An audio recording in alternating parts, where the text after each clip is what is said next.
या म यो हिजो फिदिम नगरपालिका 14 गाउँभरि घर दैलो गर्दै हिँडेँ। मलाई के कुरा यहाँ सुनाए भने यहाँका जनताहरूले, यहाँका हाम्रा दाजुभाइहरूले, होइन यो कालो मतपत्रमा छाप हाल्दा मात्रै हर्क साम्पाङलाई जान्छ अरे नि, यो रातो मतपत्रमा छाप हाल्दा त हर्क साम्पाङलाई जाँदैन अरे नि भन्ने कुरा सोधौँ मलाई।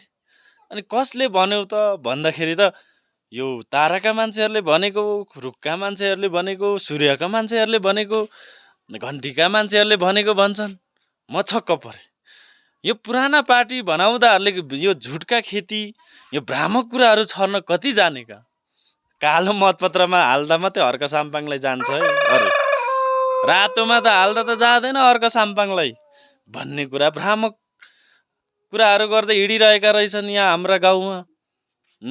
तपाईहरू इमान्दार सोझो जनताहरूलाई यिनीहरूले ढाट्दै हिँडिरहेका रहेछन्। म के भन्न चाहन्छु भने तपाईहरू कुनै पनि दोमन नपरी, कुनै पनि नढाटिनु होला, केही कुरामा नझुक्किनु होला। कालो मतपत्रमा माटो अञ्जुलीमा भएको माटो चिन्हमा मत हाल्दा पनि हर्क साम्पाङले नै जाने हो। रातो मतपत्रमा अञ्जुलीमा भएको माटो चिन्हमा, चुनाव चिन्हमा मत दिँदा पनि हर्क साम्पाङलाई जाने हो। यिनीहरूले हामी जस्ता सोझा साझा इमान्दार नेताहरूले यिनीहरूले ढाट्दै हिँडेका छन्, झुटका खेती छर्दै हिँडेका छन्, भ्रामक कुराहरू छर्दै हिँडेका छन्। तपाईहरू सचेत हुनुहोला।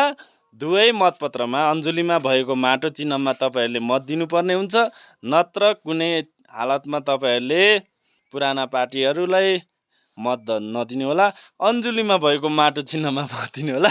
त्यस्ता झुटका खेतीको पट्टीमा नलाग्नु होला, भ्रामक कुराहरूमा नलाग्नु होला। म यहीँबाट सचेत गराउन चाहन्छु। धन्यवाद, नमस्कार, सेवा सेवा र जय माटो।